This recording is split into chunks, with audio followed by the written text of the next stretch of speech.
שלום לכם, היום אנחנו נלמד איך אפשר להשתמש באתר הספרייה כדי לחפש פריטים בספרייה. הדבר הראשון שצריך לעשות הוא להיכנס פשוט לגוגל ולחפש את השם הספרייה שלנו, ספרייה אזורית מעלה יוסף. להקליק על אתר האינטרנט שלנו. בשלב הזה אנחנו מאוד ממליצים לכם לשמור את הכתובת שלנו באתר הפייבוריט שלכם במועדפים, כדי שתוכלו לחזור ולהשתמש שוב באתר שלנו.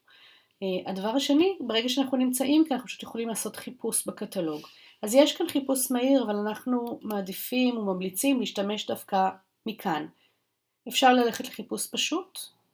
למשל, אם אני רוצה עכשיו לקראת ההצגה שלנו שתתקיים ב-17 בנובמבר של הנסיכה והצפרדע, אני רוצה לקחת את הספר, לבדוק אם בכלל יש את הספר הזה בספרייה.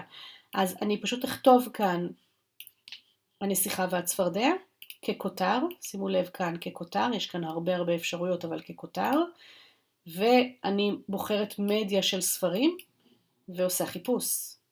ברגע שאני עושה חיפוש אני רואה שהספר הזה אכן קיים בספרייה שלנו, אני יכולה להיכנס כאן, להקליק ולראות את שם הספר, לראות פרטים ביבליוגרפיים על הספר, ולראות שהספר כרגע זמין להשאלה, זה זמן מעולה לבוא ולשאול אותו אצלנו בספרייה, ונשמח מאוד גם ברגע שתסיימו את הספר, שתדרגו אותו כדי שאחרים יוכלו לדעת אם הספר הזה, אם כדאי להשאיל אותו גם כן או לא.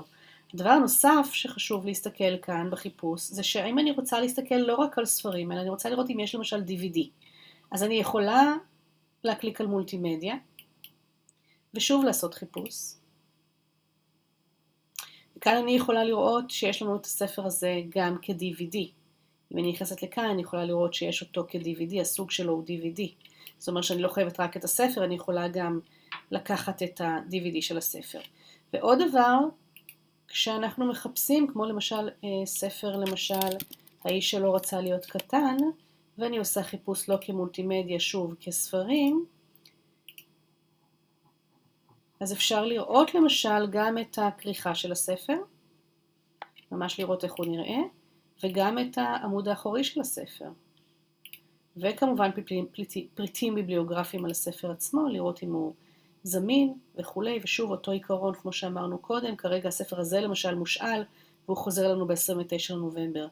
דרך אגב, אם אין לכם שם משתמש הסיסמה כדי לעשות דברים נוספים באתר, זו הזדמנות לבקש מהספרייה, או להיכנס כאן להוראות כניסה וללמוד על איך משתמשים באתר הספרייה שלנו. וכמובן, דקה לפני שאתם עוזבים, אל תשכחו לעשות לנו לייק לפייסבוק. אז תודה ולהתראות בסרטונים הבאים.